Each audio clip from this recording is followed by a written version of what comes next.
So we have a task for you. We want to know, what do you think 21st century learning looks like? Today we're at Mainland Regional High School to hold a forum in order to have teachers and other educational stakeholders have a conversation about 21st century learning.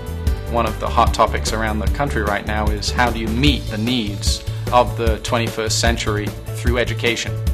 One part is the technology and how we leverage that to actually enhance students' education.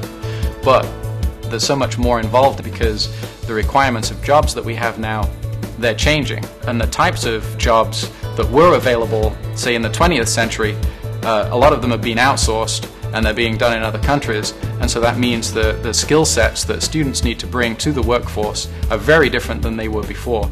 It's more about the skill sets you have rather than the knowledge that you gain. Knowledge is important, but today if you can Google the answer to something in 30 seconds, employers know that. They want people who, when they are faced with a problem in the workplace, can be creative, can work together, they've got the people skills, they know how to solve that problem without having to take orders from somebody else. They take initiative. The 21st Century Learners Forum is just one of many organized by the group NJCTY, which stands for New Jersey County Teachers of the Year. We go around the state having forums from county to county to county, talking about different current issues in education, trying to promote some positive dialogue about the topics that are out there today. Our goal is to bring together administrators and teachers and students and members of the community in a positive way that provides feedback and data that we can actually take back to some of the task forces and things that are working on these at the moment.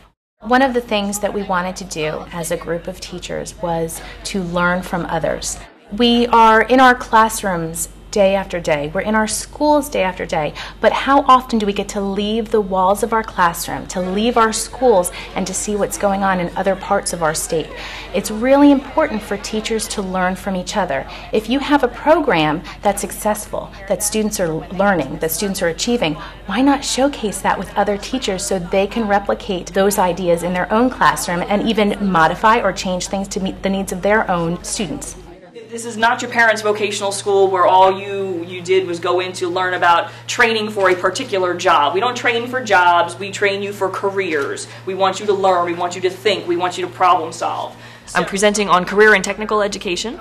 I think that a lot of people have a very negative stereotype about what CTE, formerly known as vocational education, is all about. When you say that you work at a vocational school or you go to a vocational school, a lot of people sort of make a face and assume that our students aren't going to be going on to any type of further education, but nothing could be further from the truth. Today's vocational schools have some amazing and dynamic career majors, and so these career majors actually lend themselves to having to go for further education or further credentials or certification in order to make that happen. But what we do on a high school level is our kids come out with the same high school diploma as everyone else, so they get the same academics as every other student in the state, but we also start them on that journey to their credential or their certification. So they come out of high school having a lot of the skills that other kids don't get until they get into college and get internships and those sorts of things.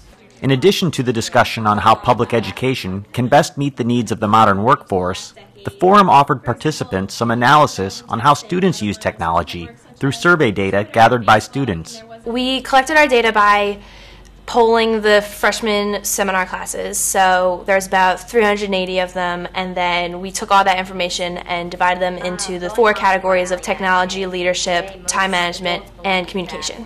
Seeing from this quite large survey how students perceive their skills would be an education for all of those attending the forum, because we really don't do that. We haven't yet asked students, you know, what are your skills? How long, for example, do you spend on Facebook, or how much do you use Twitter? That's going to be really interesting information.